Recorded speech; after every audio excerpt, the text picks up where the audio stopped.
dois dos nossos convidados, Dr. Heitor e Dr. Ronald Pietri. Daqui a pouquinho eles começarão a falar. E eu já, desde logo, eu esclareço que é possível, digamos, uma pitada de mentira, tá bom?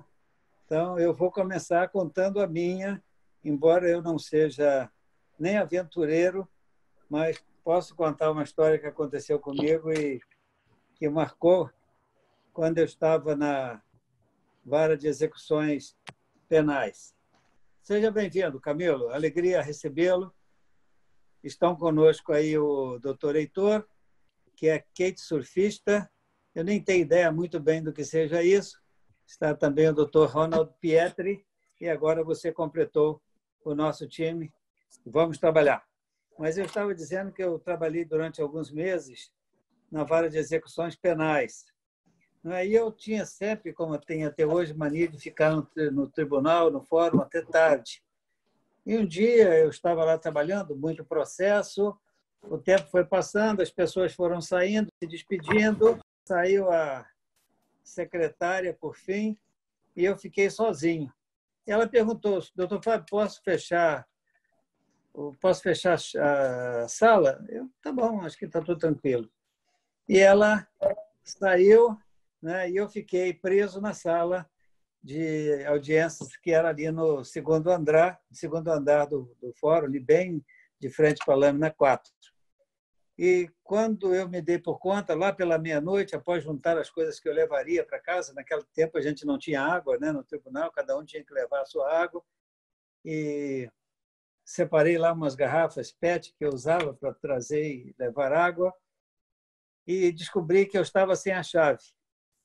E naquele tempo o telefone era uma dificuldade muito grande, né? E eu morava aqui em São Gonçalo, naquela época já, e eu falei, vou ligar para casa. Mas aí me lembrei que os mendigos tinham feito uma fogueira e queimaram a fiação dos telefones, que era uma fiação subterrânea, e eu não conseguia contato, estava sem telefone para casa. Eu não tinha telefone de ninguém, né?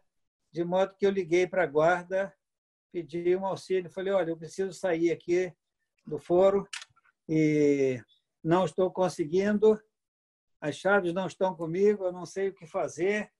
Ele disse, não, excelência, não tem problema, tem um andaime aqui, nós vamos montar um andaime e o senhor vai sair. Aí, com muito custo lá, ajeitaram, me deram uma ajuda, segura a pasta, a sacola e as garrafas e tal, descendo, e eu desci pelo andaime com muito custo e muito medo também, que eu tenho medo de altura, né? E aí consegui chegar embaixo, peguei meu carro e fui embora.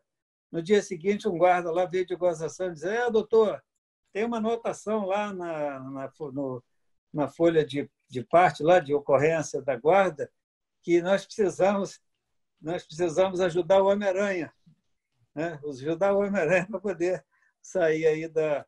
Aí eles começaram a gozar e a brincar comigo que eu era o Homem-Aranha. Então, de vocês que estão aí, o super-herói mais importante é o Homem-Aranha, né? Vocês podem ir para o céu, voar, não sei o quê, mas o Homem-Aranha, registrado lá no livro da guarda, sou eu. Não teve muita graça a história, não é mentirosa, pelo menos, não que isso faça muita diferença, mas é o que aconteceu comigo. Com certeza, com vocês aconteceram fatos, alguns deles vocês nem devem se lembrar mais, né? Situações extraordinárias ou situações inusuais, mas na vida que vocês levam, na prática dos esportes que vocês escolheram, e há muitos outros magistrados que também praticam turismo de aventura ou esportes radicais, né?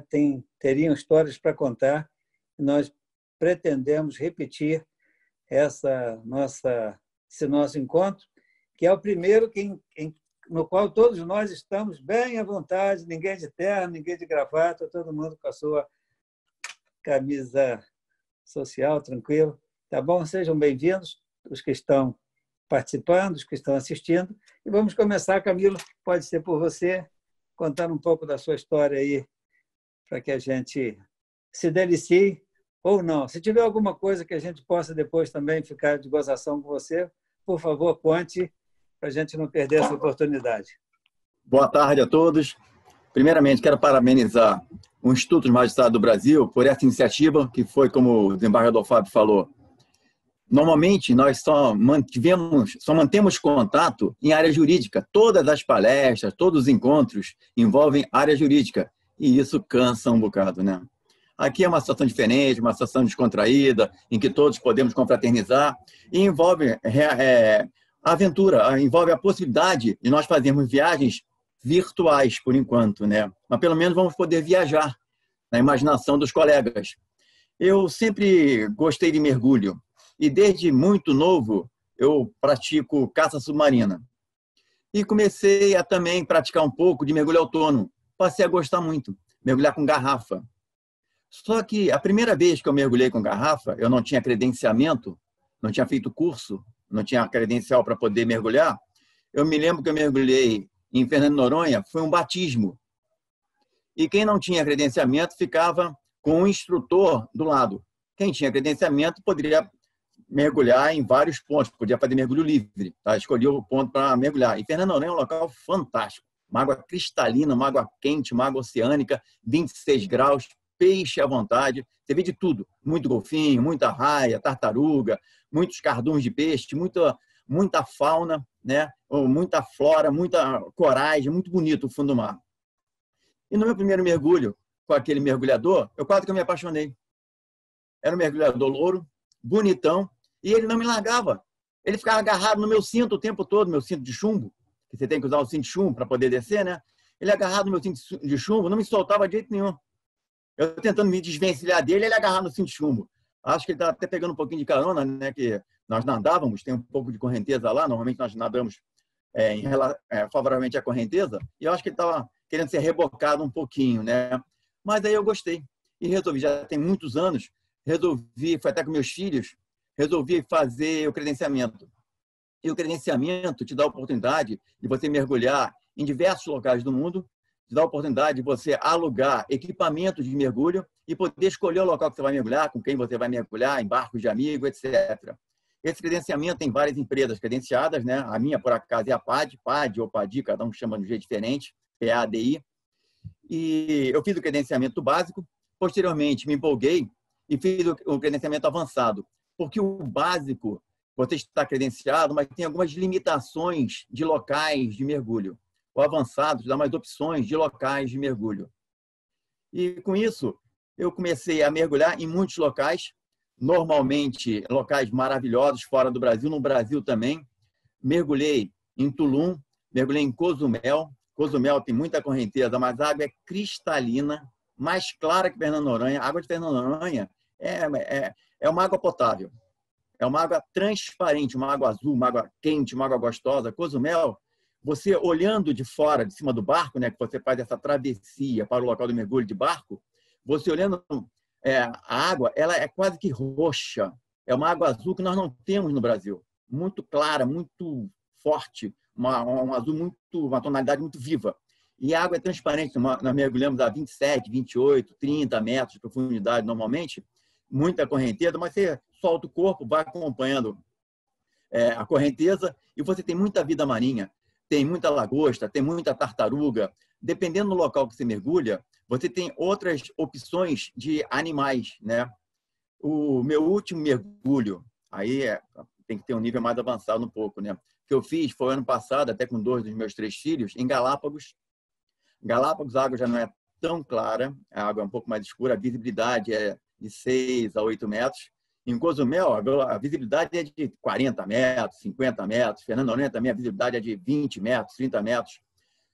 Mas em Galápagos, a transparência da água, a visibilidade é mais curta. A água é um pouco mais fria. E o local tem muita correnteza. Galápagos é o top do mergulho, é considerado o top do mergulho no mundo. E lá você vê de tudo. Você tem muitos tubarões, inclusive tubarões que são meio perigosos. Tem tubarões mansos, né? Tubarão-baleia. Eu não dei sorte de ver tubarão-baleia em Galápagos, mas vi tubarão de Galápagos, tubarão-martelo, tubarão ponta galha branca, galha negra. Tem vários tipos, muitas arraias, muitas jamantas monstruosas. Aquilo parece um submarino. Você está lá no fundo, de repente elas passam na superfície, muitas arraias juntas, tartaruga, muita tartaruga, leão marinho. Lá tem muito leão marinho, e o leão marinho é muito brincalhão. Ele quase te esbarra em você. Ele vem na tua direção, de repente dá aquela desviada, você até se assusta, aí você olha, é um leão marinho. Ufa, ainda bem que é um leão marinho. Porque lá também tem os tubarões perigosos, né? Tem o tubarão tigre e tem o tubarão cabeça chata. Esses dois, eles costumam atacar. Lá também, como assim em outros locais no mundo, você pode fazer mergulho. Tem navios, que seriam navios hotéis específicos para mergulhadores. Você pode passar uma semana embarcado. Então, você faz vários mergulhos por dia. O local é muito bom. Cada dia, você mergulha num local. De noite, essa embarcação se aproxima de uma ilha, de uma cidade. Você pode desembarcar, jantar na cidade, etc. E depois volta, dorme no barco. Também tem todas as refeições, se você não quiser sair do barco. O barco tem acomodações, tem todas as refeições. É muito legal. Agora, um dos mergulhos que eu fiz, que eu considero inesquecível, porque você, para obter credenciamento, você tem o básico, você tem o avançado, você tem credenciamento em caverna, você tem credenciamento para naufrágio. Mergulhar em naufrágio é muito interessante. Eu já mergulhei em naufrágio, é muito bonito. E naufrágio, normalmente, tem um pouco mais de profundidade. Mas você tem naufrágio em locais mais rasos, 20 e poucos metros, 30 e poucos metros. Mas, normalmente, são locais mais fundos, né? Navios que naufragaram, barcos que naufragaram. E isso vira como se fosse um recife. E a vida marinha fica toda ali, porque os corais ficam presos nesse navio, nessa embarcação que naufragou. Então, tem pequenos animais que vão para lá, os maiores vão caçar, comer os pequenos animais. Aí você tem aquele ciclo da vida, né? Os peixes maiores vão comendo os médios e vão ser comidos por outros, aí vai. Então, lá em Tulum, no México, onde tem Cozumel, que a água é transparente, eu tive a oportunidade de mergulhar nos cenotes. Os cenotes, lá na Baía de Tulum, lá Tulum, no local, tem uma área de água subterrânea que é muito grande. E os cientistas, os pesquisadores, os mergulhadores acham que é interligada entre si. E nós mergulhamos e tem uma parte de água doce e tem uma parte de água salgada. Então, você sai de um buraquinho pequenininho, você entra numa caverna, por exemplo, 2 Olhos, um dos locais que eu mergulhei. Nós entramos numa caverna que é pequenininha. Você passa num buraco estreito e, de repente, aquilo se abre. E é um espetáculo. Para mergulhar em caverna, você tem que ter credenciamento especial. Eu não tenho credenciamento de caverna. Mas ele pode mergulhar porque, em um ou outro local, você tem contato com o mundo exterior. Aquela caverna, você vai pela caverna totalmente escura, você usa lanternas próprias, né? E, de repente, você se depara com tipo uma lagoa subterrânea, com árvores acima da lagoa, com aquelas raízes enormes, porque as raízes crescem para baixo, você tem a parte lá em cima, onde fica a árvore, e as raízes vêm crescendo para baixo, uma distância muito grande entre a água e a superfície da terra, né?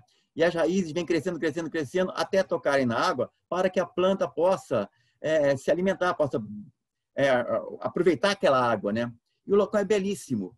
E lá você vê bem, lá tem uma mistura de água salgada mais pesada, fica no fundo. E a água doce é mais leve que na superfície. E você tem essa divisão de águas em determinada profundidade, você consegue encontrar justamente a divisão, o encontro da água salgada que está no fundo, aquela linha de água, né, com a água doce que está na superfície. A água é transparente, tanto a água salgada embaixo como a água doce em cima, elas são transparentes. Mas nessa linha divisória tem uma pequena névoazinha, fica um pouquinho embaçado. É só você abaixar a cabeça um pouquinho, entra na água salgada, ou subir mais um pouquinho, entra na água doce, sai daquela linha divisória que você volta a ver com perfeição. E o local é lindo, lindo, lindo. Estalagmites, estalactites, uma coisa maravilhosa. São esses cenotes. Agora, isso para quem mergulha, porque também tem o nome de cenote, aquelas lagoas subterrâneas que o pessoal toma banho, né? Bota a sunga lá, dá um mergulhinho, sai, se diverte, etc. Mas tem os cenotes próprios de mergulho. E acham que eles são interligados a essa pesquisa que estão fazendo, inclusive ligados com o mar, por conta desta água salgada. E é uma vastidão de água. Aquilo é que fez com que o povo maia sobrevivesse, né? Aquela água do subterrâneo. E a cada momento são descobertos novos cenotes. São locais maravilhosos, né, de água cristalina. água agradável, água quente, que você pode aproveitar. E no mundo, você tem muitos locais para mergulhar, em qualquer local do mundo. Você tendo um credenciamento, você tem sempre a facilidade de poder alugar um equipamento de mergulho, combina com alguma embarcação e pode escolher o local para mergulhar, não precisa de instrutor, não precisa de guia, não precisa de nada. Agora, é sempre bom, dependendo do local que você vá, porque cada local tem sua característica própria, você tem um guia, alguém para te orientar os pontos melhores de mergulho, os riscos daquele local, porque você tem locais que a correnteza é muito grande. Por exemplo, lá em Galápagos, eu tenho muitos mergulhos. Tem um local chamado Gordon Rock, que fica... É uma ilha, é uma rocha no fundo do mar, que lá são várias ilhas em Galápagos, né? Que eu poderia mergulhar. Mas meus filhos têm credenciamento avançado também, como não tinham 30 mergulhos autônomos, não puderam mergulhar. Então, eu resolvi não mergulhar. Eu poderia ter mergulhado com ele, sem eles, mas não pude mergulhar. Nesse local, tem muita correnteza e nós tínhamos mergulhado na véspera até com alguns estrangeiros e tinha um inglês. E depois nós nos encontramos com esse inglês. Na mesma noite que ele foi mergulhar em Gordon Rock, ele mergulhou de dia, de noite nós nos encontramos na cidade. Eu perguntei como é que foi o mergulho lá em Gordon Rock. Ele falou, me agarrei na pedra para salvar minha vida. Eu falei, mas o que aconteceu? Que a correnteza era tão grande, tão grande, tão grande, que ele não conseguia nem se mexer. Ele se apavorou, ficou agarrado na pedra ali para não se deslocar, porque tem esse problema. Como você mergulha com outras pessoas, em Galápagos tem muita correnteza, muita correnteza. É o mergulho mais top, mais perigoso, você tem que ter bastante experiência, né? Então, você tem o guia, e normalmente tem 4, 5 mergulhadores no máximo. Cada guia recebe um grupo de 4, 5 mergulhadores para ter esse controle. E a orientação é dada para que, se algum mergulhador desaparecer, você espera mais um minuto, mais ou menos um minuto. Se ele não for localizado, todos sobem. Todos sobem para que o grupo se mantenha unido na superfície, porque você perdeu o mergulhador. Aí você tem um dispositivo que você infla, né? E o barco chega rapidamente, que ele consegue verificar onde você está, e você começa a ver o que é que aconteceu. Que a orientação é: se a pessoa se perder, espera um minuto. Se não encontrar o grupo, sobe. E então tem esse tipo de situação, né? Por causa da correnteza. Aí o mergulhador lá, o inglês lá em Gordon Rock, ele não queria soltar da pedra de jeito nenhum. O pessoal, sai, vamos embora, vamos prosseguir, vamos prosseguir. É bom, o mergulho é muito bom, é só você não apavorar, manter a calma, manter a tranquilidade. As pessoas, às vezes, comentam sobre 2 aspectos. Problema de ouvido, né? Não conseguem compensar o ouvido. E problema de, eu passo mal se eu entrar num barco. Ora, se você passa mal se você entrar num barco, você tem medicamentos que você pode tomar que irão aliviar esses sintomas. E, com o tempo, você acaba acostumando. A pessoa que sai frequentemente de barco acaba acostumando. Ou então vai no médico e dá um remedinho e você não vai mais passar mal. E o problema também do... Eu falei do ouvido e falei...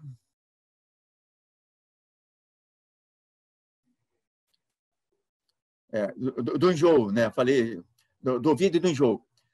O problema do ouvido, a compensação do ouvido, é só treino. Você consegue deglutindo, ou então, antes de começar a sentir ouvido, você já desce segurando o nariz e sem forçar, né? Sem forçar muito, você segura o nariz, não permite que o ar saia e vai descendo.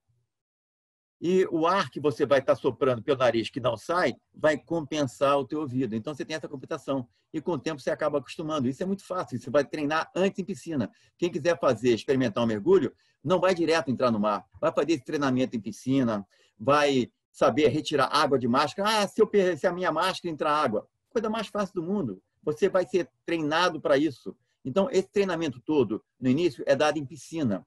E você, no mergulho, você vê a cada momento que você sai, tem coisas diferentes. O mar é uma variedade muito grande. A cada momento você vê situações inusitadas. Eu já cheguei a ver orca caçando. A orca cerca determinados bichos, né? E vai caçando. Os botos caçando, os golfinhos caçando, tubarões caçando, aqueles cardumes de peixes enormes que você mergulha, de repente você está no meio de um cardume daquele. Você não sabe de onde surgiu, o cardume vem por cima de você. É lindo, é uma coisa maravilhosa. Uma vida marinha a mais variada possível. Então, mergulho é um grande esporte e você pode fazer, inclusive, durante a pandemia, porque o mergulho, você está num barco que é bastante arejado, como kitesurf, né? Como montanhismo também, você é um barco que é bastante arejado, você está mergulhando com o teu próprio equipamento dentro d'água, você está respirando a água do teu cilindro, o ar do teu cilindro, você não está em contato com outras pessoas, né? Mesmo que sejam mergulhadores próximos, você está isolado, sem risco de pandemia, de contato, de Covid, de coronavírus, inclusive agora, né? Você pode utilizar. Então, é um esporte ao ar livre que você pode fazer a qualquer momento. E a vida marinha, repito, pinguins, milhares de tartarugas. Tartarugas são curiosíssimas, elas vêm ver. O que é isso? Pinguins, os pinguins são curiosos. Tá? Os leões marinhos, focas, os animais marinhos, normalmente eles não têm muito medo do ser humano. Eles vêm verificar o que está acontecendo. Teve até um episódio em Galápagos, que eu estava com a minha filha e o meu filho do meio, meu filho, que vocês conhecem, que é juiz, não pôde participar por conta do trabalho, né? Mas os outros estavam comigo. Em dado momento, nós estávamos parados no fundo e tinha tubarões de Galápagos em volta. De repente, um tubarão começou a vir na direção do grupo e minha filha estava do meu lado, que eu fiquei perto dela, né? De repente, ela começou a se agarrar na pedra. Ela foi se encolhendo. Falei, o que houve? A Camila vai entrar por dentro da pedra? Depois eu perguntei para ela, Camila, o que aconteceu? Você estava se encolhendo na pedra? Não, porque o tubarão veio olhando para mim, eu achava que ele ia me atacar, me comer. Quer dizer, tem essas coisas também, né, que depois dessas trocas, o tubarão só veio, era curioso, só chegou mais perto, realmente se aproxima, às vezes fica 2 metros, 1,5 metro de você, mas ele é curioso, olhou e se afastou.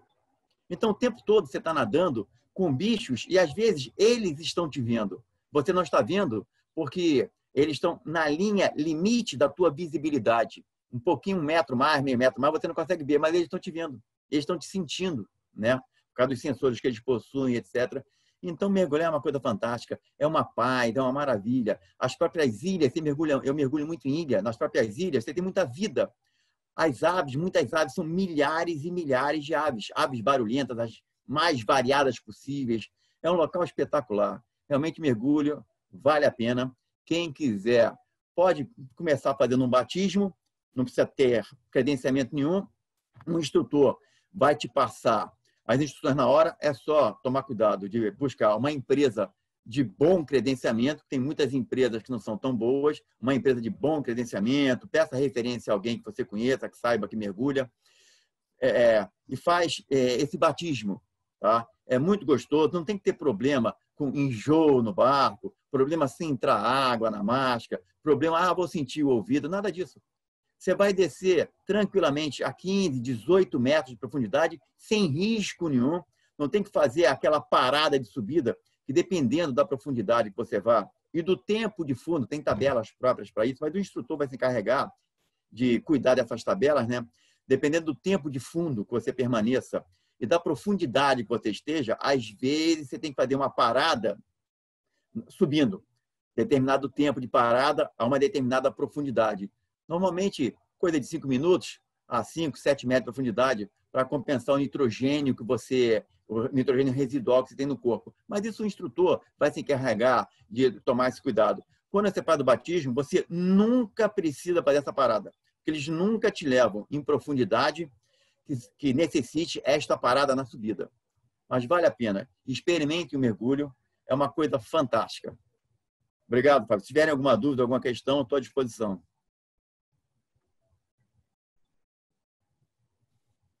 Que legal. Poxa vida, fiquei apaixonado aí por esse esporte. O único e você tem uma mergulho que eu já... possibilidade, Fábio. Você ainda tem uma vantagem. Você pode mergulhar lá nas praias, próximas da sua residência. Água quente, Maravilhoso. água cristalina, local Isso aprazível. Isso aí. São Gonçalo realmente é tudo de bom, né? Muito bom. Mas o único mergulho que eu já fiz é aquele mergulho com a cara dentro d'água e aquele tubinho para cima que a gente sopra. Snorkel, Valeu. Eu achei interessante, eu quero até que esclarecer esse pessoal, esse mergulho com garrafa, porque tem muita gente achando que vai levar a 51 para o mergulho, né? Mergulhar com a garrafa. Não é essa garrafa. Nem se recomenda que você utilize bebida, porque o mergulho é um dos esportes de alto risco, né? Tem esportes chamados radicais. Então, você tem que tomar muito cuidado, tem que estar com a mente muito lúcida. Tem que ter descansado no dia anterior, dormir cedo, tem determinados requisitos que você tem que tomar cuidado. Muito bem. Pietro, agora você, vamos deixar o café com leite para o final, tá certo? Olá. Isso. Boa tarde, desembargador Fábio Dutra. Muito obrigado aí pelo convite. Saudação, desembargador Currulieri. Saudação, meu colega Heitor de Andrade. Um abraço aqui, saudações a todos que estão aqui nessa sala assistindo essa live aqui. Muito obrigado pelo convite. É uma grande satisfação estar aqui para falar sobre o montanhismo, que é um esporte que eu abracei, que não tem muito tempo não, foi em 2012 que eu resolvi praticar o montanhismo, mas praticar de uma forma mais séria, entendeu? Fazer realmente com técnica. E meu primeiro contato com montanha foi em 1982. Eu morava em Teresópolis, o meu pai era juiz de direito lá em Teresópolis, da segunda Vara Civil de Teresópolis, e o meu pai organizou uma subida à Pedra do Sino. Na época eu tinha 11 anos de idade, e organizou a subida, que se chama um bate-volta, subir e descer na montanha, até o cume, depois descer, e foi o meu primeiro contato, tanto é que foi um grupo grande de pessoas, eu participei, a minha irmã e até minha mãe também, que já faleceu, participou também, família toda, com muitos outros amigos, subi a Pedra do Sino e depois daquilo dali nunca mais tive contato algum com o montanhismo. Somente voltei a praticar o montanhismo em 2012. E comecei a subir montanha lá em Petrópolis, sem muita técnica, e resolvi me associar ao Centro Excursionista Petropolitano, que é o CEP. Me vinculei ao CEP, fiz um curso de montanhismo para saber a técnica e comecei a praticar o montanhismo. O meu esporte, o montanhismo, ele se assemelha muito com o mergulho. A grande diferença é que o mergulho, sem o conhecimento técnico, a pessoa não vai a 1 metro de profundidade. E se aventurar muito, pode morrer. Porque o mergulho, ele exige técnica, só técnica, e ninguém se atreve, até por causa de um equipamento que é muito caro, muito especial, as pessoas não sabem usar aquilo, e ninguém se atreve a fazer aquilo. O montanhismo é a mesma coisa. É um esporte que exige técnica também. E você trabalha ali no limite entre a vida e a morte. É igual ao mergulho. Qualquer descuido você pode morrer, sim. É um esporte radical. E o montanhismo, ele abrange também a escalada. Quando se fala que a pessoa é montanhista, geralmente as pessoas têm... boa parte dos montanhistas fazem só trilha, que se chama o trekking, como a gente organiza de vez em quando aí pela Maerj. Mas um outro grupo pratica a trilha e também faz escalada. E eu estou nesse segundo grupo, eu também sou escalador. E quem faz escalada, a situação é mais delicada ainda. Ali você está no limite mesmo, entre a vida e a morte. O cuidado com o equipamento é algo muito sério. Então você tem que saber lidar com o equipamento, conhecer ele, senão você perde a sua vida ou então tem uma lesão muito séria. Então eu comparo muito o montanhismo com o mergulho. E o problema todo é que o montanhismo as pessoas não fazem curso, não procuram conhecer muito da técnica da coisa. E muitas vezes se deparam com situações difíceis, perigosas, que são chamadas resgates. Volta e meia a imprensa noticia, fulano ficou perdido na montanha, lá na travessia Petrópolis-Teresópolis, volta e meia acontece isso, entendeu? Mas é tudo por quê? Porque as pessoas não se preocupam em conhecer a técnica do montanhismo, que exige também... O montanhismo é muito parecido com o mergulho, você tem um monte de regras para seguir. Eu digo para todo mundo, nunca entra numa trilha sem levar, você tem que levar mochila, comida, água, mas eu acho que o primeiro equipamento mais importante é a lanterna. Que se escurecer ali, não vai ter poste com lâmpada para te iluminar na volta, não. Então, quer dizer, equipamento adequado, mochila, agasalho, lanterna, água, comida, uma série de coisas. Pois bem, em 2012, comecei a praticar montanhismo lá em Petrópolis e comecei a participar dos eventos lá do CEP, subindo montanha, participando de trilha e tudo mais. E foi um grande aprendizado para mim.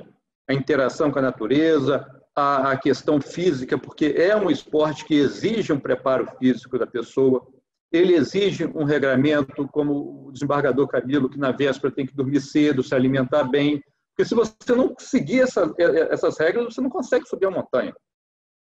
Você tem que ter uma cautela muito grande, entendeu? Para poder fazer isso, porque senão você não consegue avançar na atividade, porque exige realmente do preparo físico e exige também que você estar bem no momento.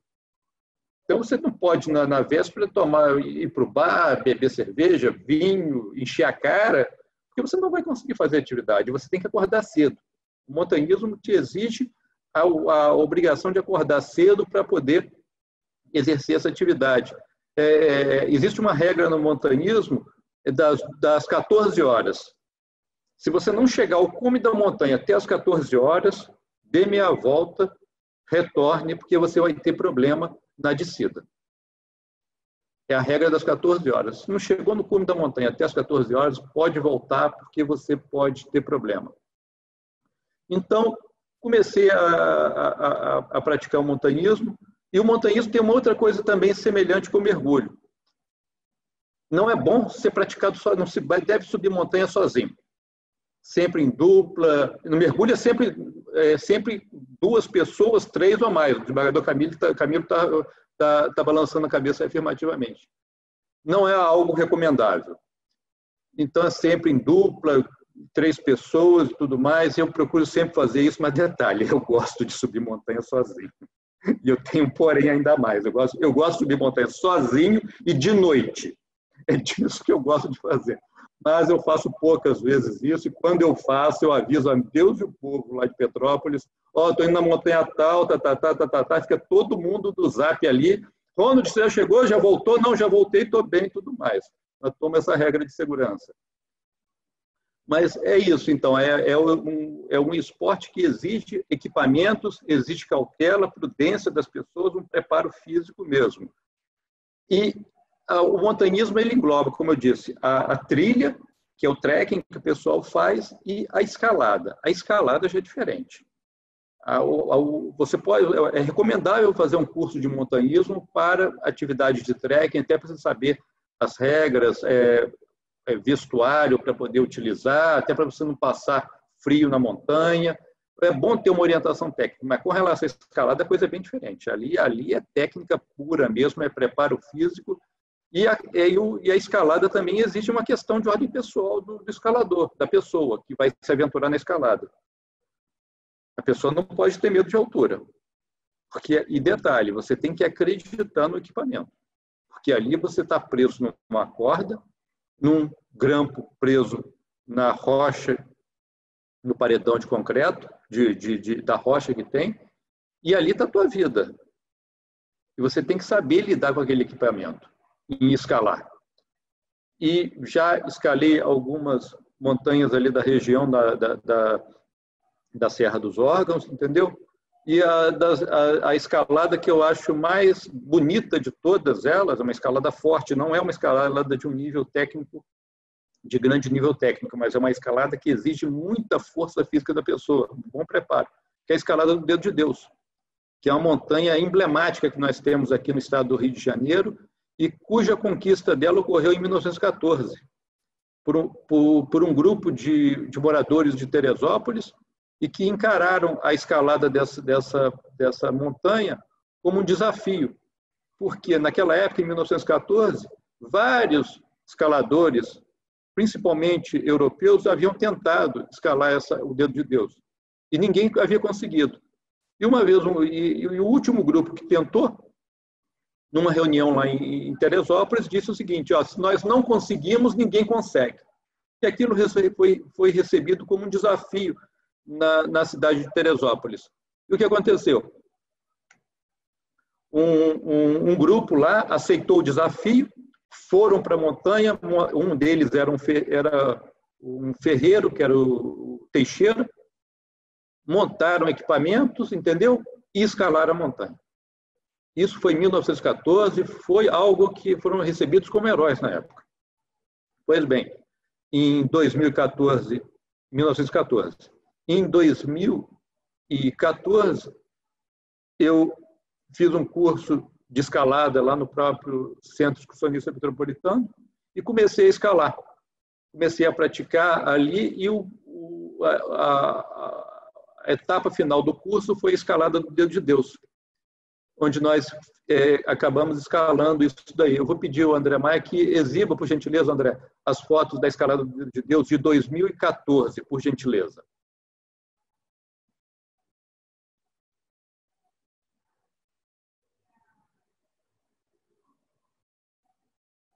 Pedir para vocês terem uma noção aqui.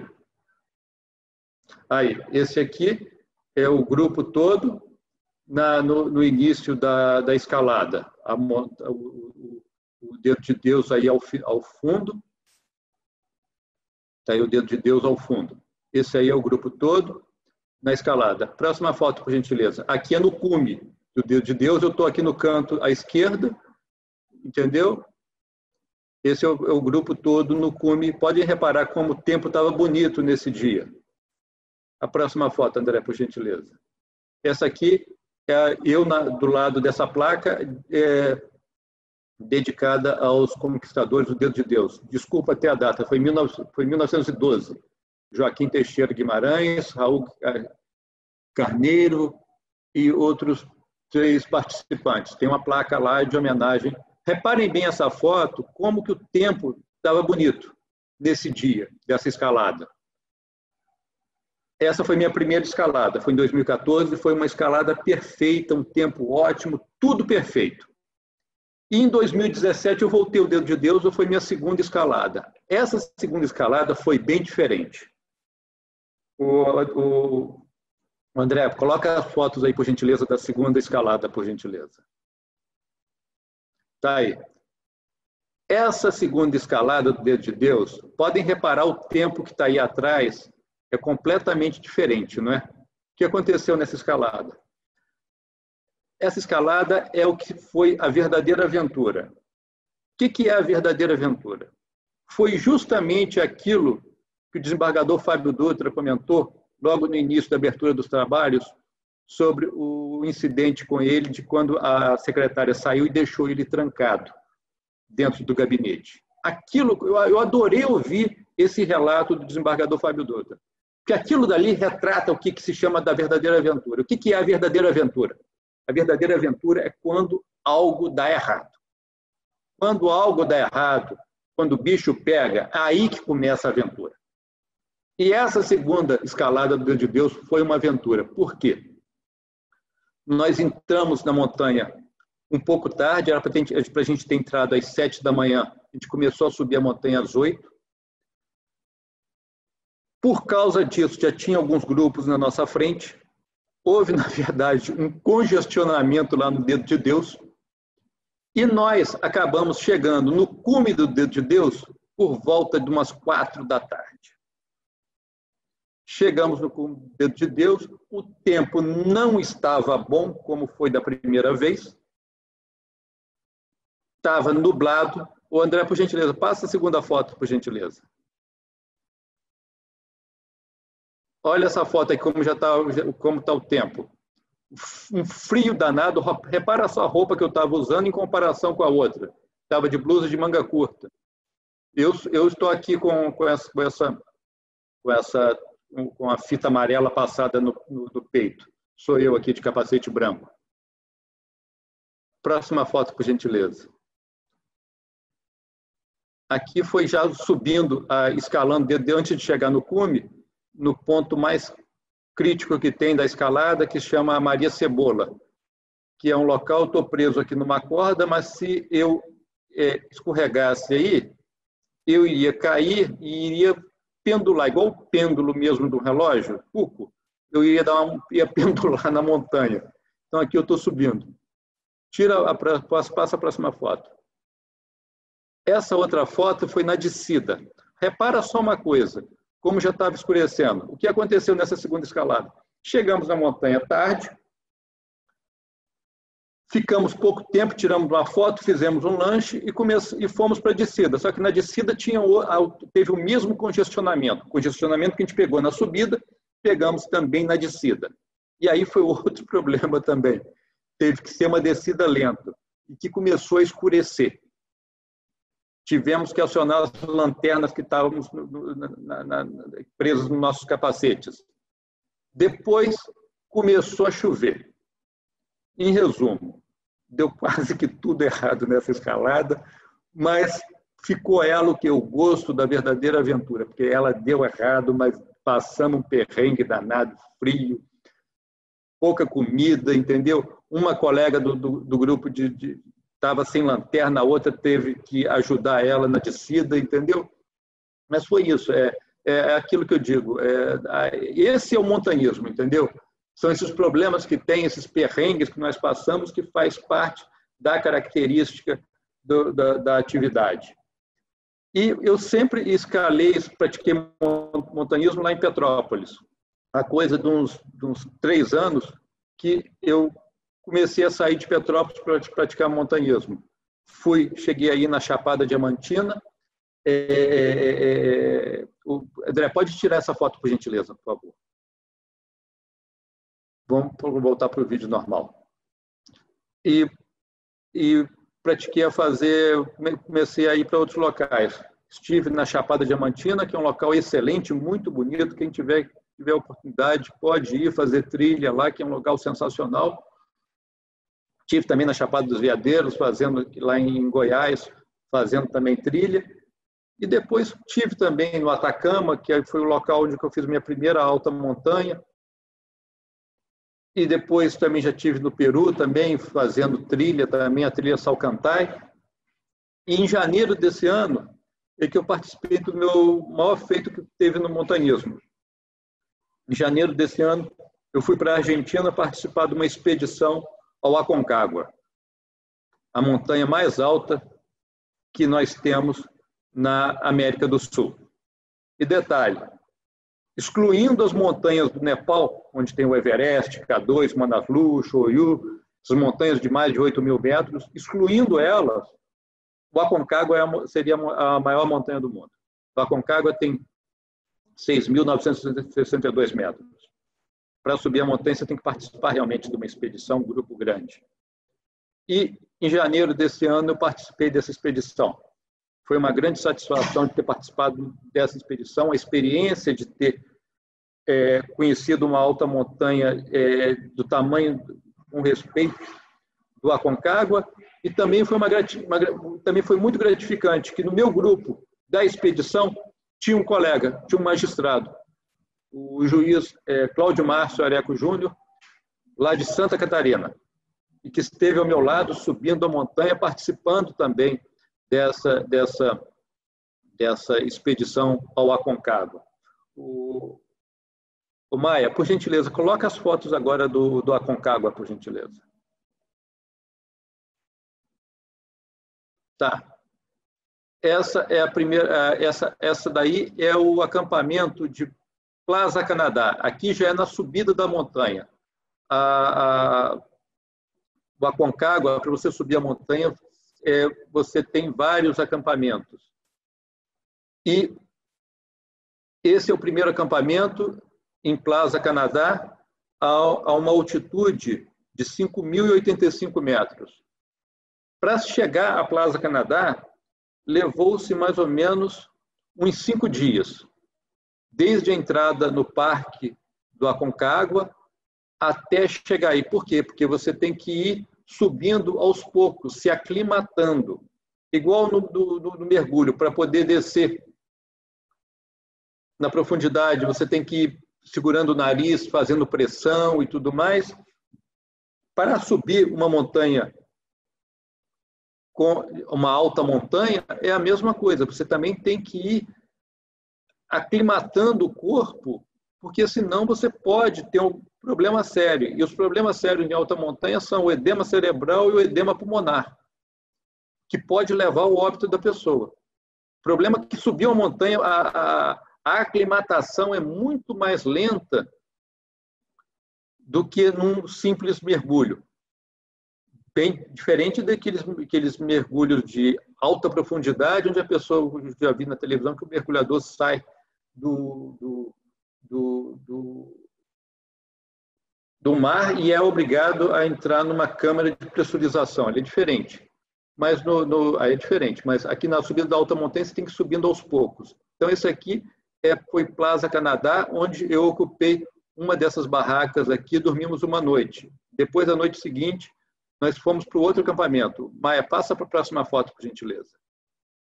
Essa aqui é a foto minha na entrada do Parque do Aconcagua. Tem o Aconcagua ao fundo ali na foto. Passa a segunda foto, por gentileza. Aqui, ó. Maia, diminui essa foto aqui, por gentileza, para poder ver aqui. Isso aí, isso, perfeito, aqui. Olha só, Plaza de Mulas. Plaza de Mulas é o acampamento base do Aconcagua. Está a 4.369 metros. Para você chegar à Plaza de Mulas, você só chega nele 3 dias depois. Você vai primeiro a um outro acampamento, que é Confluência, que fica numa altitude de uns 3.000 metros, mais ou menos, 3.500, onde você fica ali uns 3 dias. Para se aclimatar. Depois você vai para a Plaza de Mulas. Em Plaza de Mulas, você fica uns 3 dias em Plaza de Mulas, se aclimatando. Nesses 3 dias, você sobe a Plaza Canadá, que é a 5.085 metros, fica 1 hora lá em cima e depois desce. Para quê? Para poder fazer o corpo se preparar a isso. E aí, essa foto aqui mostra muito bem o que é a realidade do Aconcagua. Plaza Canadá, 5.085 metros, Nido de Condores, 5.552 metros, que é o segundo acampamento, já na subida mesmo da montanha, e Cólera, 5.988 metros, que é o último acampamento antes de fazer o ataque ao cume. Passa a outra foto, por gentileza, Maia. Essa foto aqui é o acampamento de Plaza de Mulas. Na subida de Plaza Canadá, eu tirei essa foto. Vocês podem reparar o seguinte: o que é a Plaza de Mulas? É uma cidade cheia de barracas, entendeu? Com cozinha, local para se tomar banho, banheiros, entendeu? Tudo ali organizado, com o helicóptero pousando com regularidade para poder levar mantimentos, um monte de coisa. Para chegar à Plaza de Mulas, você faz um trekking de 20 quilômetros, de Confluência até a Plaza de Mulas. Um trekking extremamente pesado, que você sai de uma altitude de 3.000, 3.500 metros e vai até 4.369 metros. Um trekking bastante pesado que já foi bem cansativo. Passa a próxima foto, por gentileza. Essa aqui é outra foto de Plaza de Mulas. Essa moça que está segurando o bastão aí de blusa azul é uma russa que estava no meu grupo, a Natália. Ela fez parte do grupo e chegou ao cume. E esse aí é o grupo todo que está aqui. Passa a próxima foto.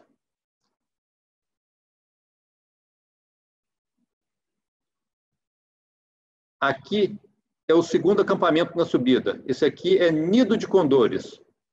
É o segundo acampamento que tem, numa altitude de 5.552 metros. Essa altitude desse acampamento de Nido de Condores, só para vocês terem uma ideia, é uma altitude superior ao Monte Elbrus, que é a montanha mais alta da Rússia.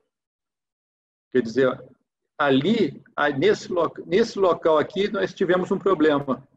O nosso colega, o Cláudio Márcio Areco, ele teve que voltar desse acampamento, ele teve que descer para o acampamento de Plaza de Mulas. Por quê? Porque foi constatado nele um princípio de edema pulmonar. A respiração dele estava diferente, com um barulho diferente, poderia ser um início de um edema pulmonar, e por cautela ele não pôde prosseguir, teve que descer para a Plaza de Mulas e encerrou para ele a expedição nesse momento, por causa da altitude. É um perigo muito grande. A alta montanha é algo muito delicado, porque exige da pessoa uma cautela muito grande para não sofrer algo pior. Eu lá no Atacama, quando eu subi minha primeira alta montanha, que foi o Cerro Toco, a 5.400 metros, subi a montanha tranquilo, fiz o cume. Na volta, quando estava chegando no carro, estava completamente zonzo. Tive um mal-estar terrível. Ali eu senti um princípio, uma coisa muito inicial de um edema cerebral comigo. Eu que voltei rápido para uma altitude segura. Porque se eu tivesse continuado lá, eu teria tido um problema sério. Então, a alta montanha é algo muito delicado mesmo, que exige prudência, exige conhecimento e acompanhamento. Não é algo para se fazer sem conhecimento, não. Então, esse aí é o acampamento de Nido de Condores. Passa a próxima foto, por gentileza. Essa aqui é uma foto minha em Nido de Condores. Ao fundo, as montanhas lá da Argentina. Uma delas é o Mercedário, uma montanha famosa também, a paisagem linda que tem lá da região, lá da Argentina, lá da Patagônia. E detalhe, usando essas roupas que eu estou usando aqui, são roupas especiais. A bota que eu estou usando aqui é uma bota dupla. Bota para alta montanha. Essa bota eu tive até que alugar lá na Argentina. O restante do equipamento, isso que vocês estão vendo aí na minha mão direita, é o óculos especial para alta montanha que eu levei. Eu estou até com ele aqui, vou até colocar aqui para vocês verem. É um óculos próprio, não é óculos de praia, não. Óculos próprio para alta montanha mesmo. Que eu usei porque lá na altitude o sol é muito forte, dá dor de cabeça, entendeu? E eu providenciei esse óculos para mim, que é um óculos que eu uso, óculos de grau, como vocês estavam vendo aqui, e eu utilizei esse óculos que tem no fundo dele, deixa eu mostrar aqui para vocês, um clipe aqui, que tem óculos de grau. A lente dele é uma lente comum, mas isso que tem aqui é um clipe de grau que tem. Eu tenho 4 graus de miopia, sem óculos eu não enxergo nada. Então eu providenciei esse óculos para poder fazer uma subida da montanha com segurança. Maia, passa a próxima foto, por gentileza. Essa aqui é o terceiro acampamento que tem. E o último acampamento antes do ataque ao cume é o acampamento de Cólera. Esse acampamento está a 5.988 metros, quase 6.000 metros. Nos outros acampamentos é uma noite em cada equipamento. Ah, não, detalhe. Sendo em Nido de Condores, nós ficamos 2 dias em Nido de Condores. Por quê? Vocês podem ter notado em todas as fotos que vocês estão vendo aqui da Aconcagua, o tempo bom, sol, sem neve. E foi um tempo atípico. E esse tempo bom acabou gerando um problema para a gente. Por quê? Porque sem neve, você não tem a água que você faz é que você tira da neve. E obrigou o pessoal da expedição a pegar água em riachos que tinham ali. Águas limpas, porém águas carregadas de minerais. E qual foi o problema que gerou? Uma diarreia que pegou em todo mundo na expedição. E isso prejudicou muito a gente. Prejudicou a mim também, que me enfraqueceu também a diarreia. Maia, vê se tu consegue passar o vídeo agora de Cólera, por gentileza. Vê se tu consegue colocar aqui.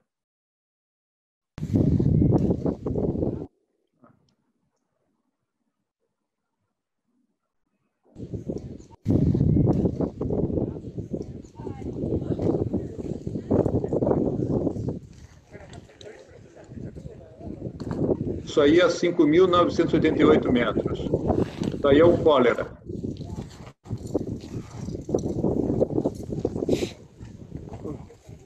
Para se chegar nesse local, a pessoa tem que estar aclimatada, tem que ir aos poucos.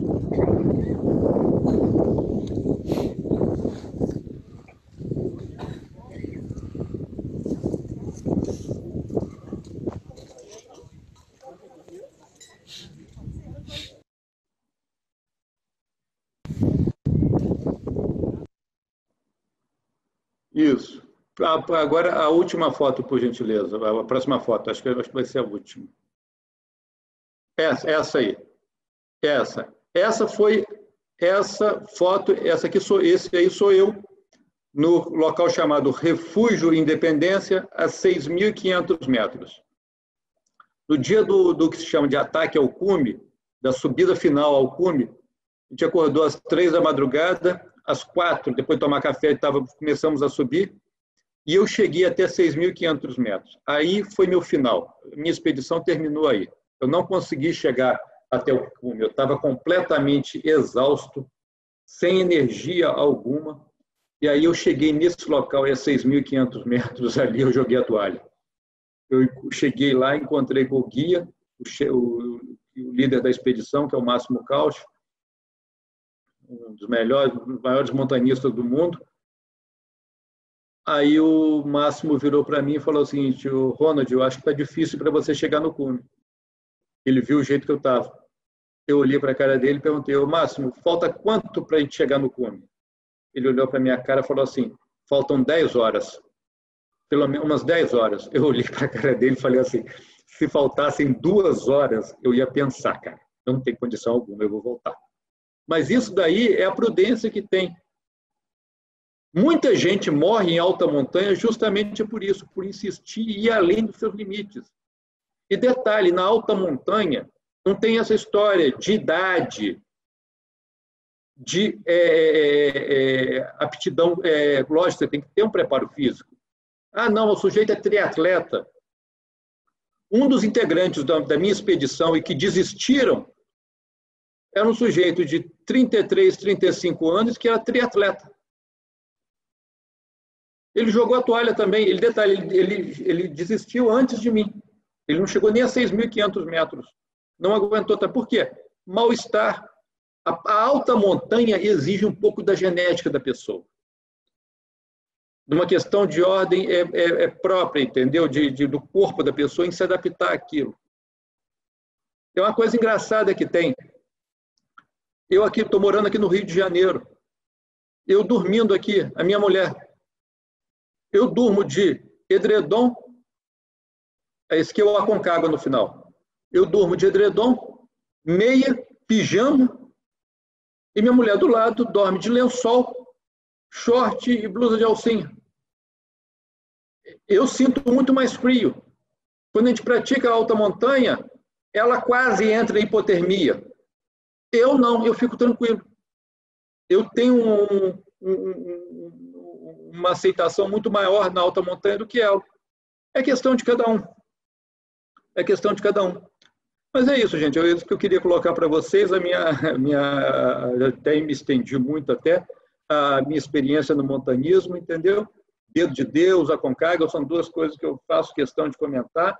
E quem quiser praticar montanismo, uma coisa que eu recomendo é se associar a algum clube. Aqui no Rio de Janeiro nós temos vários. O Centro Excursionista Brasileiro, vários que tem, pesquisa na internet vai ter. E o grande palco daqui no Rio de Janeiro é a Urca. Ali é o verdadeiro centro de escalada do Rio de Janeiro. E trilha no Rio de Janeiro tem para todos os lados, principalmente na Floresta da Tijuca. E é algo que poucos cariocas conhecem também. Mas é isso, muito obrigado, desembargador Fábio Dutra, aos meus colegas aqui, o Camilo e o Heitor. Agradeço a participação a todos que estão assistindo aqui e que me ouviram atentamente aqui. Muito obrigado.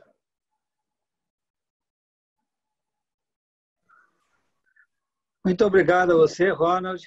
Eu já decidi. Agora eu vou ser mergulhador e montanhista. Eu vou praticar esses 2 esportes. Agora eu só tenho uma dúvida. O pessoal vai prego no morro, na pedra. Na pedra. Alguém vai e prega antes para você botar a sua corda ali, ou você tem que botar o preguinho na hora que você sobe? Não, essa isso é a primeira aí... pergunta. A segunda ligada a essa é: se todo mundo colocar prego na pedra, grampo na pedra, daí a pouco a pedra vai acabar de tanto grampo que vai ter. Olha só, essas 2 perguntas que você fez refletem um problema sério que tem no montanismo, que é uma questão de ética no montanismo, que se chama de conquista de vias de escaladas, que ela é feita de várias formas, entendeu?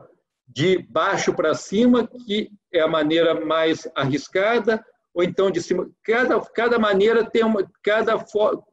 De cima para baixo, de baixo para cima, tem um risco dela, e você vai colocando grampo ou chapeleta, são duas formas. E você fura a pedra com furadeira, ou então usando o martelo de uma forma até mais artesanal.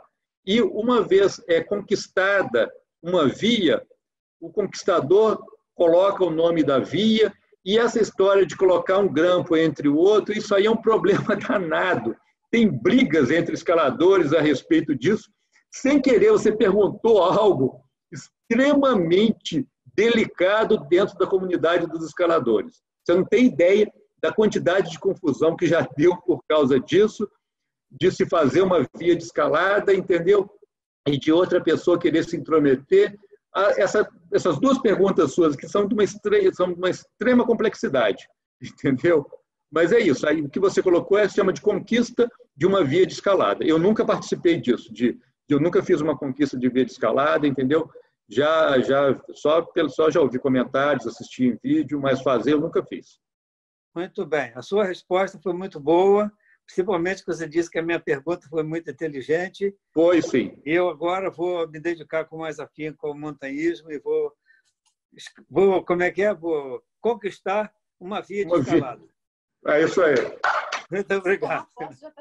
Um abraço. Um abraço. Agora vamos ouvir o nosso colega Heitor. Heitor, agora é a sua vez. Você que deve estar inspirado aí pela chegada do Lucas, feliz da vida com aquela beleza de criança. Transmita à sua esposa meus cumprimentos. É maravilhoso. Já conversamos sobre isso. Mas vamos falar agora de esporte arriscado. Com a palavra, é contigo. Bom, boa tarde, desembargador. Obrigado pelo convite. É uma honra participar aqui desse evento com o senhor, com os colegas, com o Ronald, o desembargador Camilo, de quem eu muito ouço falar, porque ele não falou aqui, mas ele é faixa preta de jiu-jitsu também, eu sou também. Então, eu agradeço muito o convite. E é possível que, diferentemente do que o senhor sentiu depois de ouvir as exposições aí dos colegas, de ter vontade de praticar o esporte, o senhor não tenha vontade de praticar o kite. Eu tô já preocupado com isso, porque certamente a minha não vai ser tão robusta quanto a deles, vai ser bem mais simples. Mas, bom, inicialmente eu acho bacana falar sobre assunto, eu acho bacana que magistrados falem sobre assuntos não jurídicos, porque isso, de certa forma, me parece humaniza a figura do magistrado, né? Nós somos seres humanos, nós vivemos em uma sociedade, e é importante que a sociedade veja o magistrado como um ser humano. E o esporte, em especial, seja ele qual for, no meu caso, kite, poderia ser o jiu-jitsu, montanhismo, mergulho, mas enfim, o esporte, me parece, ele desenvolve valências, né, características que são importantes para as pessoas, de uma maneira geral, e em especial para a figura do juiz, como, por exemplo, no caso da luta, o respeito ao mestre, né, a humildade que a gente adquire ao ganhar, ao perder, enfim, a resiliência e assim por diante. Então, acho muito bacana que a gente fale sobre assuntos não jurídicos. Bom, como eu falei, eu já antecipei, né? Eu pratico o kite e o jiu-jitsu. Até tenho praticado pouco o kite, há algum tempo que eu não pratico, embora eu goste muito do kite. O jiu-jitsu tem estado mais presente na minha vida, não na pandemia, né? Até porque existe uma limitação muito maior. O desembargador Camilo já falou que praticar esportes ao ar livre agora é muito mais seguro, né, do que esporte de contato, como o jiu-jitsu, por exemplo. Mas o kite, especificamente falando, tem, de alguma forma, uma relação estreita na minha vida com a magistratura. Porque eu queria ser juiz no Rio, especificamente, graças a Deus deu certo, mas o concurso para a magistratura do Rio não abria. E eu estudava, eu fazia poucas provas, porque o meu foco era a magistratura do Rio. Nessa época, por volta de... Eu comecei a velejar, salvo engano, 2010, 2011. Eu entrei na magistratura em 2012. Talvez tenha sido 2010. Eu estava na segunda fase de um concurso para a magistratura de outro estado. E aí houve um problema lá. Minto. Eu estava na segunda fase, não tinha havido o problema ainda. Um irmão meu, mais velho, que já praticava o kite há algum tempo, estava precisando de um companheiro e me chamou para ir velejar com ele. E eu falei, olha... eu estou na segunda fase de um concurso e tal, não tem como eu viajar agora. E aí aconteceu um problema no concurso, o concurso foi suspenso lá, e meu irmão insistiu e falou, olha, você tem certeza que você não quer ir? Eu falei, olha, eu até quero ir, mas sabe como é que é? Eu preciso de um patrocínio. E aí o meu irmão me convidou, eu viajei com ele para o Ceará, para Cumbuco, e aí lá nós ficamos mais ou menos uns 10 dias, eu fiz um curso de, salvo engano, 10 horas, eu fazia 2 horas por dia. E, bom, moral da história, voltei do Ceará, de Cumbuco, velejando, apaixonado pelo kite, não tem como não gostar de um esporte como esse. Aliás, de todos os esportes que tem uma interação com a natureza, né? O vento, o mar, são muito, muito apaixonantes. E ainda mais no momento da vida que você está extremamente estressado, angustiado, né? Ansioso. Aquilo ali foi um oásis para mim no meio do deserto, porque eu estava estudando como louco para magistratura, não tinha perspectiva nenhuma de que abrisse concurso que eu tanto almejava, que era o do Rio. E aí me deparar com aquela realidade foi um negócio muito prazeroso. E aí aconteceu um episódio que eu queria contar, que foi um episódio curioso. Como eu falei, eu aprendi a velejar no Ceará. E lá é mar aberto, relativamente mexido e tal. E quando voltei para o Rio, o meu primeiro velejo foi ali na Praia Seca, na Lagoa de Araruama. A gente chama de Arubinha, né? Porque é bem flat, lembra Aruba. Acho que é melhor até do que Aruba. E aí, quando eu vi aquele negócio, eu fiquei maluco, porque, mal comparando, era como se o Ceará fosse motocross. E Arubinha era pista de Fórmula 1. Eu vi aquela ventania, aquele mar lisinho, lisinho. Eu falei, aqui vai ser fácil, né? Vai ser ridículo. E não deu outra. Eu voltei velejando mal de lá, mas quando eu comecei ali, eu me achei o cara, né? Porque era muito, pelo menos a princípio, era muito mais fácil velejar ali do que numa condição de mar muito mexido. Pois bem. E aí começa o problema, porque você começa a ir bem, vai ficando confiante, né? E eu comecei a ir para um lado para o outro, orçando. Eu acho que há pessoas aí que... Aliás, que a maioria das pessoas não entende muito de vento, para as pessoas entenderem. Quando a gente pratica um esporte, a vela, o kite, a pipa, ela é uma vela, a tendência, óbvio, né, é que a vela seja levada pelo vento. E o que você faz para não ser levado pelo vento é um movimento transversal ao vento, né? Um zigue-zague para um lado e para o outro, que pode te permitir ir e voltar para o mesmo lugar. Então, eu vou para frente e quando voltar para trás, eu vou voltar no mesmo ponto. E até, se você tiver uma habilidade mínima, uma técnica mínima é melhor, você consegue até subir, ir contra o vento, que a gente fala, né? Orçar. Lá no Ceará, em Cumbuco em especial, o vento, o vento de velejo, ele é paralelo ao mar. O que acontecia? Eu comecei a velejar lá e obviamente, eu era levado pelo vento, eu arribava, como se diz no linguajar, né? Então, eu começava a velejar no meio da praia, vamos supor. No final do dia, eu saía lá no final da praia, só que não tinha problema, porque como o vento ele era paralelo, o máximo que ia acontecer era eu sair num ponto diferente, porém ainda na areia, né? Quando eu vim aqui para a Praia Seca, o vento ali, o vento de velejo, ele não é paralelo à areia, ele é transversal, ele te joga para dentro do mar. É um vento terral, né? Da terra para o mar. E eu não atentei para essa distinção que era fundamental para o esporte que eu ia praticar ali, comecei a ir para um lado, para o outro, para um lado, para o outro, para um lado, para o outro. Quando eu vi, eu já estava quase, porque faz uma curva, né? Um U, eu já estava, quando chegava ao final da areia, eu já quase não estava conseguindo alcançar a areia. Até que em determinado momento eu falei, opa, vai dar problema. E eu parei, eu cheguei à areia e voltei caminhando, né?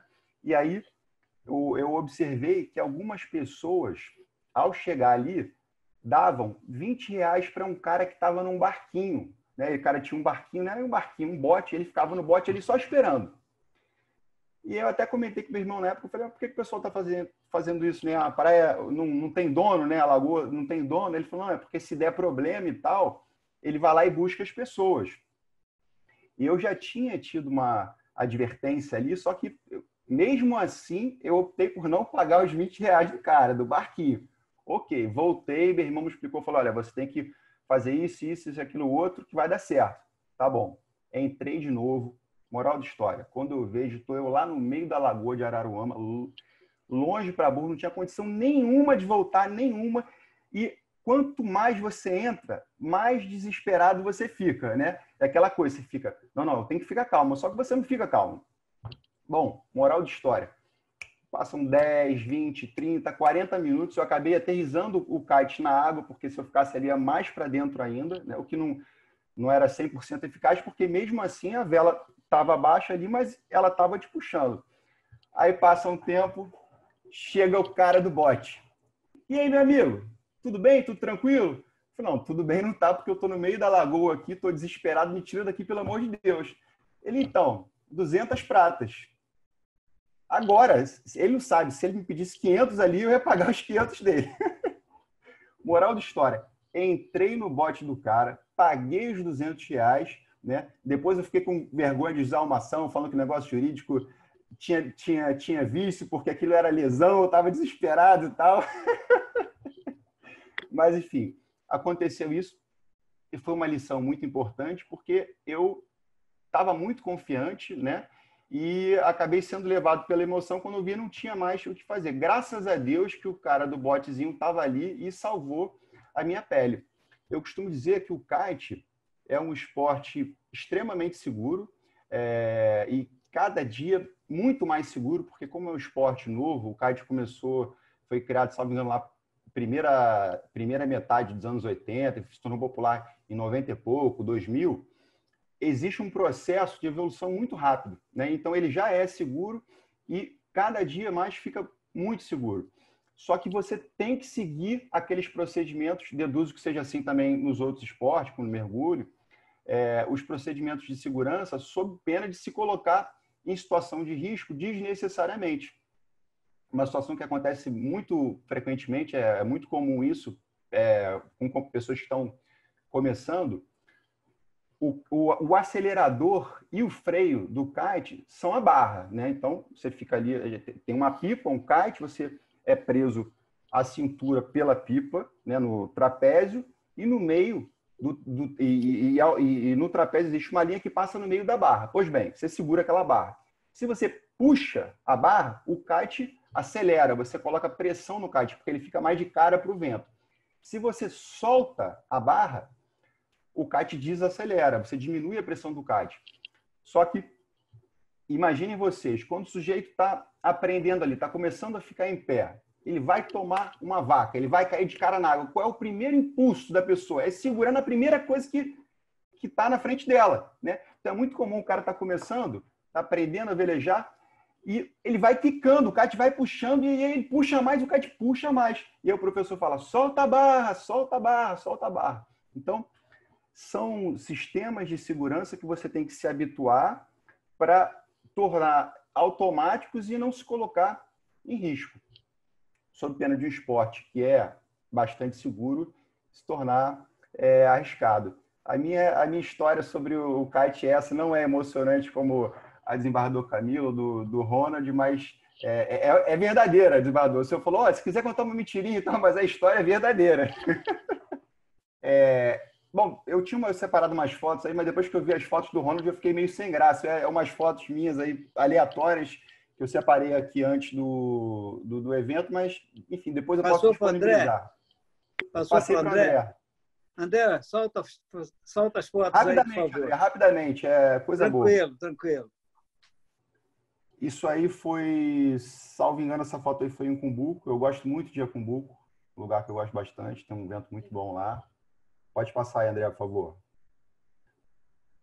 Isso aí foi em Jericoacoara, lá no Ceará também. Pode passar, André, por favor. Essa aí, acho que pode diminuir o zoom, pode colocar no tamanho normal. Isso. Essa aí foi em Cumbuco também. Essa aí foi em Jericoacoara. Estou dando um saltinho aí, ó. Também em Jericoacoara. Pode passar, André, por favor. Essa é a mesma, ela está repetida. Uhum. Essa aí, sinceramente, eu não lembro. Pode passar, né? Essa aí foi na Lagoa de Araruama, Ferubinha. E é isso. Eu indico muitas pessoas a praticar o kite, é um esporte muito legal. Mas, se não for o kite, que seja o esporte, porque o esporte realmente é muito bacana. Além de nos trazer esses valores todos a que eu me referi, traz outros. E é uma terapia, né? A gente tem uma vida tão estressante. Às vezes a judicatura é uma aventura maior do que isso tudo aí que a gente falou, né? Muito bom. Agradeço muito a sua exposição. Vendo essas fotos aí, eu já fico animado. Porque você falou em barra, você falou em vela. Para mim, era tudo dentro d'água. Agora mostrou um negócio lá em cima, no do céu. Aí eu já fiquei... Há pessoas que não pulam de 15 metros. Tem uns caras que são muito doidos. Eu não pulo tão alto, não. Tá certo. Eu, como você é um especialista, daqui a pouco eu vou fazer os de 20. Tá certo? Tá bom. Tá bom. Obrigado, Camilo. Obrigado, Ronald. Obrigado, Heitor. Obrigado a vocês que estão conosco também no evento. E é bastante agradável contar com a presença de todos vocês numa exposição tão gostosa, tão descontraída. Eu já estou quase me animando a fazer pelo menos uma vez por mês, só voltada para esses fatos mais amenos, essas exposições que nos trazem assim, uma certa, né, um respirar mais profundo, uma tranquilidade maior. Mas agradeço porque vocês... hoje é a 11ª live que o IMB faz nessa pandemia e vocês inauguraram essa forma especial de nós conversarmos com os nossos associados, com aquelas pessoas que se interessem. Depois nós vamos trabalhar na gravação e, quem sabe, colocaremos no YouTube para que os outros colegas que não puderam acessar tenham condições de ver o que vocês falaram. E eu tenho certeza que todos gostaram muito. A gente fica realmente animado a deixar a vida sedentária, né? E a gente ficou preso, não sei quem está aí, do jiu-jitsu, que está sem treinar, do montanhismo, que está sem subir, do kitesurfista, que está sem, né, colocar o seu equipamento no mar. Mas o importante é que, daqui a pouquinho, se nós não podemos, né, como diz, quem não pode fazer, conta a história. E aqui estamos nós. Muito obrigado a todos. Vou encerrar então agora, tá bom? Um abraço. Valeu. Um abraço, hein? Até logo. Obrigado. Um abraço a todos. Muito obrigado pelo convite. Eu que agradeço. Foi uma honra tê-lo aqui. Muito bom. Valeu, Muito Camilo. bom. Obrigado, Heitor. Obrigado, abraço a todos. Camilo. Obrigado, abraço. Obrigado, até logo. Um abraço a todos. Grande abraço a todos.